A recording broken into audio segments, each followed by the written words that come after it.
মা, আমার তো সিঙ্গাপুর চলে যাওয়ার দিন চলে আসছে। একদিন ওই সয়াবিনের স্পেশাল কারিটা বানাবে? নিশ্চয়ই বানাবো, এখন আরো ভালো হবে। তাই? কেন? কারণ আশীর্বাদের সয়া চাংস দিয়ে বানাবো সেই স্পেশাল সয়াবিনের রেসিপিটা। বাহ, প্যাকেটটা তো দেখতে ভীষণ সুন্দর। খুব সফটও। এটার টেক্সচারটা দেখেও মনে হচ্ছে এটা প্রচুর মশলা অ্যাবজর্ব করতে পারবে। এটার এই গোল্ডেন কালারটার জন্য রান্নাটা দেখতেও খুব ভালো হবে। আমাকে বলো, আমি রান্নাটা করছি। কর না। একটা বাটিতে টক দই, হলুদ গুঁড়ো, লঙ্কা গুঁড়ো, ধনে গুঁড়ো, মরিচ গুঁড়ো, গরম মশলা, নুন, চিনি মিশিয়ে রাখ। মিক্সিং জারের মধ্যে কাজু, মগজদানা শুকনো গুঁড়ো করে লঙ্কা আর জল দিয়ে বেটে নে।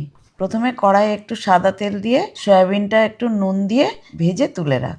আবার অনেকটা সাদা তেল, একটু বাটার দিয়ে শুকনো লঙ্কা, সাজিরে, সামরিক, গোটা গরম মশলা ফোড়ন দিয়ে আদা বাটা দিয়ে কষে টমেটো, কাঁচা লঙ্কা দিয়ে নেড়ে চেড়ে গুলে রাখা টক দই আর বেটে রাখা কাজু দিয়ে কষে সয়াবিনটা দিয়ে 5-7 মিনিট কষে গরম জল ঢেলে 10 মিনিট সিদ্ধ করবি। একটা অন্য প্যানে বাটার দিয়ে ক্যাপসিকাম আর টমেটো হাই হিটে 3-4 মিনিট ভেজে নিয়ে দিয়ে দিবি। সবকিছু মিশিয়ে শেষে গরম মশলা আর ধনেপাতা কুচি ছড়িয়ে নামিয়ে নিবি। ফ্রাইড রাইসও বানিয়েছি, এই নে খেয়ে দেখ।